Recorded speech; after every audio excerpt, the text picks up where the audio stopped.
Last video में sphere का हम लोग 2 पार्ट कर लिए हैं।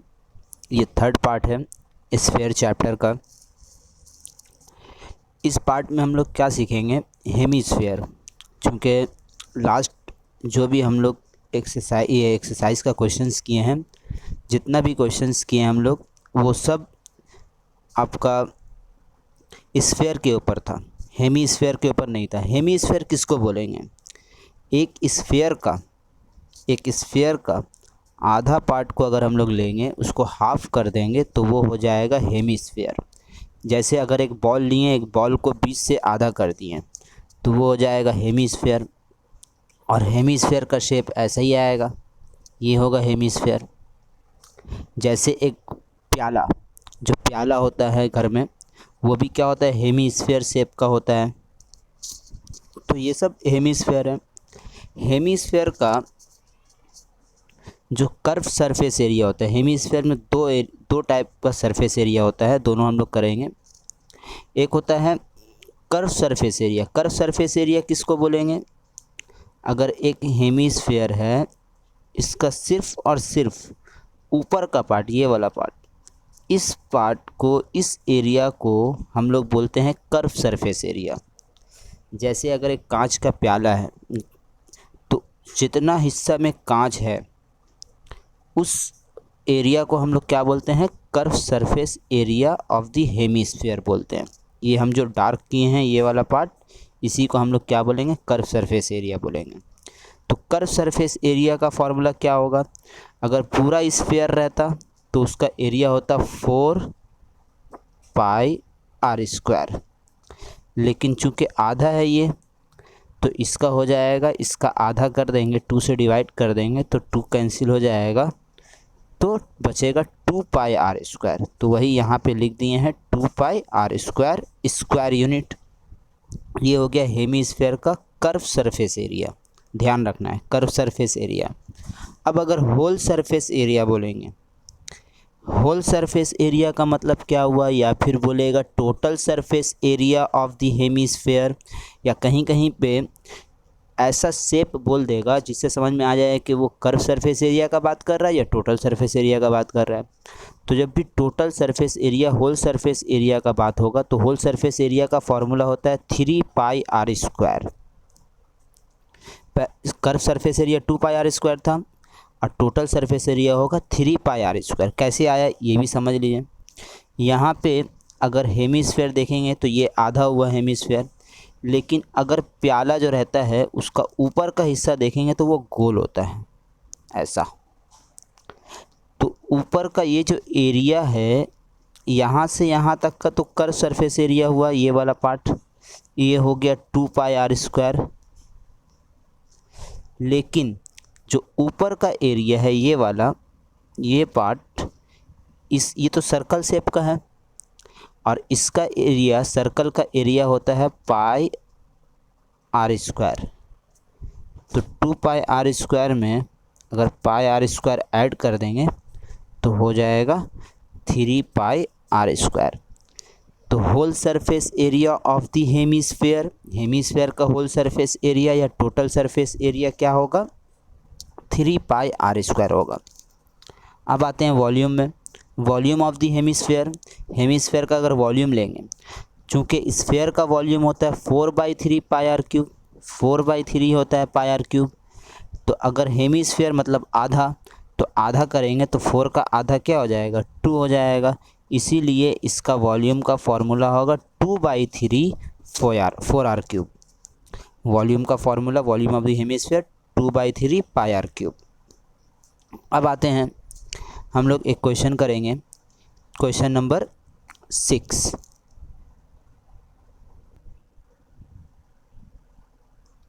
क्वेश्चन नंबर 6 में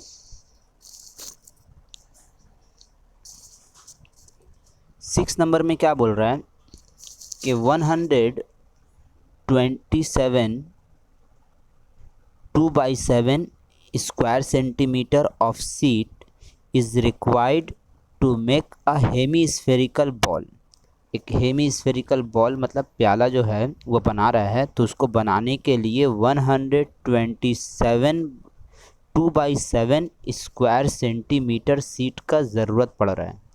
अगर हम लोग एक कांच का प्याला देखेंगे और अगर हम बोलेंगे कि उस कांच का प्याला को बनाने के लिए कितना एरिया ऑफ कांच का ज़रूरत पड़ रहा है, 127 2/7 स्क्वायर सेंटीमीटर, मतलब वो कांच का प्याला जो बनेगा तो उसमें कांच कहाँ पे होगा, सिर्फ साइड में होगा।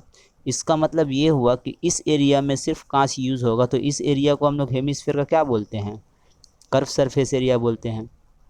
तो ये एरिया जितना दिया हुआ है मतलब वो कर्व सरफेस एरिया दिया हुआ है 127 2/7 स्क्वायर सेंटीमीटर ऑफ सीट का जो ज़रूरत पड़ रहा है, तो वो सीट कहाँ पे यूज़ होगा, उस प्याला का कर्व सरफेस में। तो कर्व सरफेस में जब यूज़ होगा तो ये जो सीट का एरिया होगा और कर्व सरफेस एरिया होगा दोनों क्या होगा, इक्वल होगा। तो मतलब ये जो सीट का एरिया है 127 2/7 स्क्वायर सेंटीमीटर, मतलब ये उस हेमिस्फेरिकल बॉल जो है उसका कर्व सरफेस एरिया दिया हुआ है। तो निकालने क्या बोल रहे हैं, let us right bye calculating the length of diameter of the four part of the ball, मतलब उसका उस बॉल का डायमीटर क्या होगा ये फाइंड करना है। डायमीटर फाइंड करने के लिए पहले रेडियस निकालेंगे, उसके बाद डायमीटर फाइंड होगा।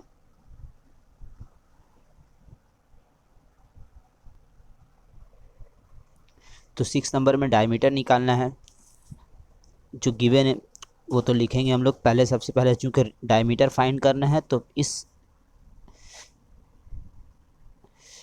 बॉल का जो हेमिस्फेरिकल बॉल था उसका रेडियस को आर ले लेंगे। Let radius of bowl is equal to R centimetre. अब एरिया ऑफ सीट चूँकि दिया हुआ था, एरिया ऑफ सीट कितना दिया हुआ था, 127 2/7 square centimetre area of seat दिया हुआ था। इसको अगर हम लोग, चूँकि ये मिक्स्ड फ्रैक्शन है, इसको सिंपल फ्रैक्शन में लाएंगे हम लोग तो ये आएगा 891/7 स्क्वायर सेंटीमीटर। ये आ गया एरिया ऑफ सीट।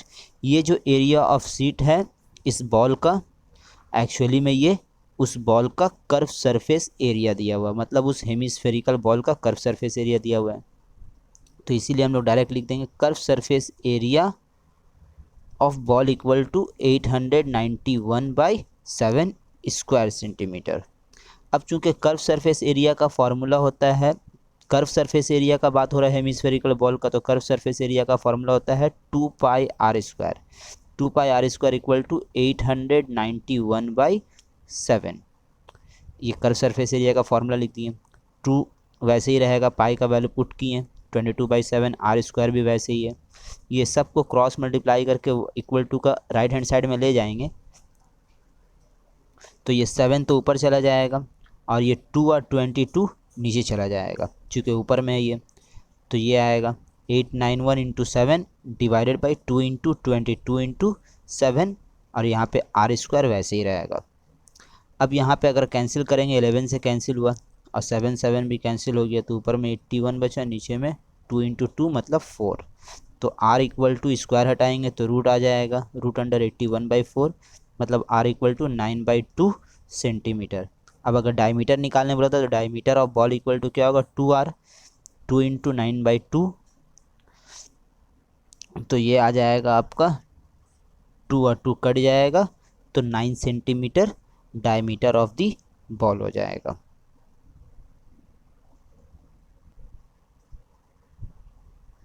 अब हम लोग और एक क्वेश्चन करेंगे जो हेमिस्फेयर से रिलेटेड है।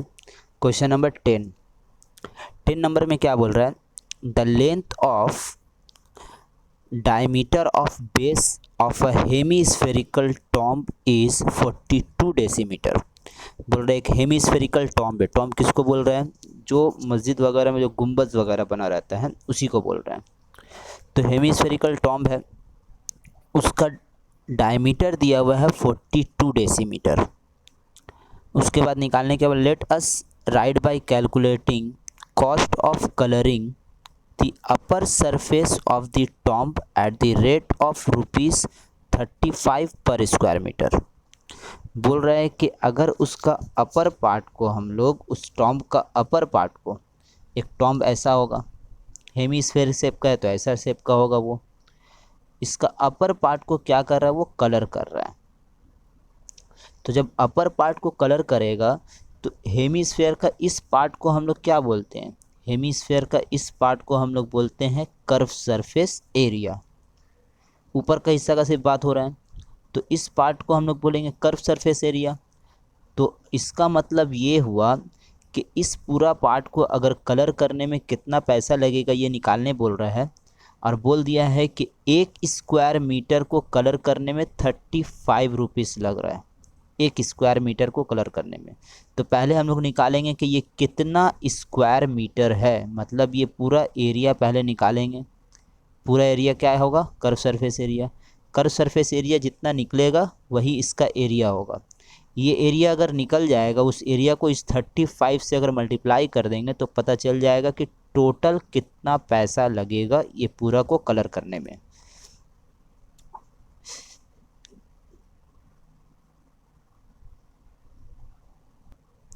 क्वेश्चन नंबर 10 में गिवन क्या है, 10 में गिवन है डायमीटर। डायमीटर दिया हुआ था 42 डेसीमीटर, और रेडियस निकालेंगे तो आएगा 21 डेसीमीटर।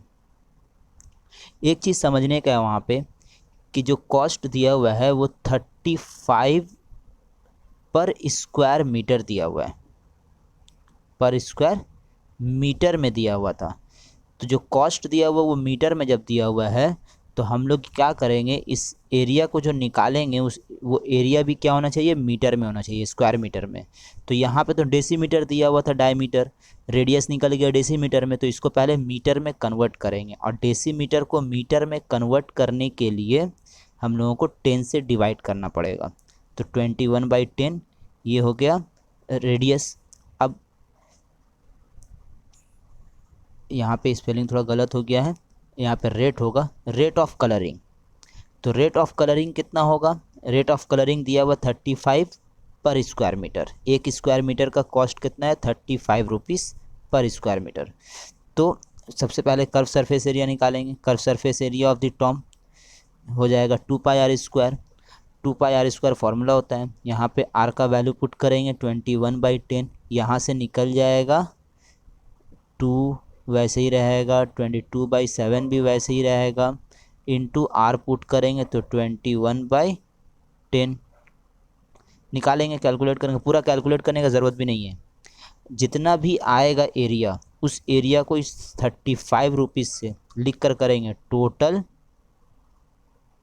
कॉस्ट ऑफ कलरिंग, लिख कर 35 से क्या करना होगा, पूरा एरिया को मल्टीप्लाई कर देंगे। ये 35 रुपीज़ से पूरा टोटल कॉस्ट जो निकालेंगे, 35 से पूरा एरिया को मल्टीप्लाई कर देना है। पूरा एरिया को कैलकुलेट करने का ज़रूरत नहीं है, कैंसिल करेंगे आंसर आ जाएगा। और एक क्वेश्चन हम लोग करेंगे, क्वेश्चन नंबर 2, उसका भी हिंट्स दे रहे हैं हम, उसको भी कंप्लीट।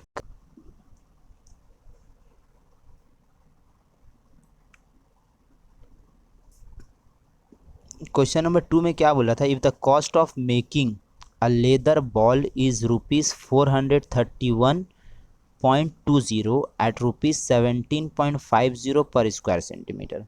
बोल रहा है कि एक लेदर बॉल बना रहा है, मतलब एक ऐसा बॉल जिसका ऊपर में पूरा लेदर होगा। तो उस बॉल को बनाने में, लेदर बॉल बनाने में, ऊपर में क्या बोला है, बॉल है तो ऊपर का ही पार्ट में रहेगा। तो उस बॉल को बनाने में कितना खर्च हो रहा है, 431.20, इतना रुपया खर्च हो रहा है उस लेदर बॉल को बनाने में। और 1 स्क्वायर सेंटीमीटर बॉल बनाने में 1 स्क्वायर सेंटीमीटर लेदर का प्राइस कितना है, 17.50। चूँकि ये लेदर जो है सिर्फ ऊपर में यूज़ होगा, बॉल तो देखें हम लोग जैसे रबर का बॉल होता है, तो रबर कहाँ पे यूज़ होता है, सिर्फ सरफेस पे। तो ये पूरा लेदर को, ये जो लेदर लग रहा है, ये पूरा लेदर कितना का आ रहा है, 431.20, और 1 स्क्वायर सेंटीमीटर का प्राइस है इसका 17.50। तो अगर पूरा कॉस्ट को हम लोग 431.20 पूरा कॉस्ट जितना टोटल कॉस्ट लग रहा है वो पूरा से अगर हम लोग पूरा को हम लोग अगर 1 स्क्वायर सेंटीमीटर का प्राइस से डिवाइड कर देंगे तो क्या निकल जाएगा, निकलेगा कि कितना स्क्वायर सेंटीमीटर लेदर है। जैसे फॉर एग्जांपल अगर हम बोल रहे हैं कि आपके पास 100 रुपीज़ है और एक बॉल का प्राइस है 5 रुपीज़, तो कितना नंबर ऑफ बॉल आएगा, तो 100 को 5 से डिवाइड कर देंगे तो मिल जाएगा 20 बॉल आएगा। वैसे यहाँ पर है मतलब टोटल कॉस्ट डिवाइडेड बाय एक बॉल का प्राइस, तो निकल जाएगा नंबर ऑफ बॉल। तो यहाँ पे टोटल कितना स्क्वायर सेंटीमीटर लेदर है, अगर ये निकालना है कितना स्क्वायर सेंटीमीटर लेदर है, तो टोटल कॉस्ट 431.20 डिवाइड कर देंगे 1 स्क्वायर सेंटीमीटर का प्राइस से, तो निकल जाएगा कितना स्क्वायर सेंटीमीटर यहाँ पे लेदर है। और ये लेदर जो यूज़ होगा कहाँ पे यूज़ होगा, सिर्फ सरफेस पे। तो ये जो एरिया निकलेगा लेदर का वो कहाँ, वो किसका एरिया हो जाएगा, सरफेस एरिया का, सरफेस एरिया हो जाएगा। जो लेदर का एरिया होगा वही सरफेस का एरिया होगा। और क्या निकालेंगे, let us right bye calculating length of diameter of the ball, तो बॉल का डायमीटर क्या होगा ये निकालना है। 2 नंबर का भी हिंट्स दे रहे हैं हम। 2 नंबर में गिवन क्या है, total cost of leather, leather खरीदने में टोटल कितना पैसा लग रहा है 431.20। 1 स्क्वायर सेंटीमीटर का प्राइस कितना है 17.50। तो टोटल कॉस्ट को अगर हम लोग 1 स्क्वायर सेंटीमीटर का प्राइस से अगर डिवाइड कर देंगे तो हम लोगों को मिल जाएगा कि टोटल कितना स्क्वायर सेंटीमीटर लेदर है। तो area of leather equal to total cost divided by 1 square centimetre का प्राइस। यहाँ से निकल जाएगा कितना स्क्वायर सेंटीमीटर लेदर है। जितना स्क्वायर सेंटीमीटर लेदर होगा उतना ही उस बॉल का सरफेस एरिया होगा। तो सरफेस एरिया इक्वल टू क्या होता है, फॉर्मूला होता है सरफेस एरिया का 4πr²। तो यहाँ पे 4πr² जो है ये किसका इक्वल हो जाएगा, इस एरिया का इक्वल हो जाएगा। वहाँ से फिर r का वैल्यू फाइंड कर लेंगे हम लोग।